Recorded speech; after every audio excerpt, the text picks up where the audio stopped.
ભુજ તાલુકાના કોટડા ચકાર ગામે જુગારધામ પકડાયું। એસએમસીની ટીમ ત્રાટકી હતી। આરોપીને પકડી પાડી ₹53 લાખનો મુદ્દામાલ કબજે કર્યો। કેટલાક આરોપીઓ વંડી ઠેકીને ભાગ્યા હોવાની ચર્ચા થઈ રહી છે।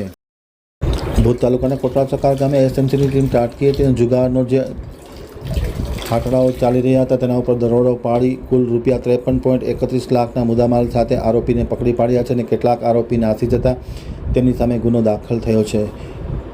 એસએમસીના પોલીસ ઇન્સ્પેક્ટર કરમટા અને તેની ટીમે દરોડો પાડ્યો હતો, જેમાં ₹4.63 લાખ રોકડા, 85,000ના મોબાઈલ અને 14 વાહનો જેની કિંમત ₹47.80 લાખ થવા જાય છે। કુલ મળીને ₹53.31 લાખનો મુદ્દામાલ પકડી પાડ્યો છે, કબજે કર્યો છે અને 12 આરોપીની ધરપકડ કરવામાં આવી છે અને કેટલાક આરોપી નાસી જતા તેમની સામે ગુનો દાખલ કરી અને વધુ તપાસ હાથ ધરી છે। પકડાયેલા આરોપીને પદર પોલીસ સ્ટેશનમાં સુપરત કરવામાં આવ્યા છે।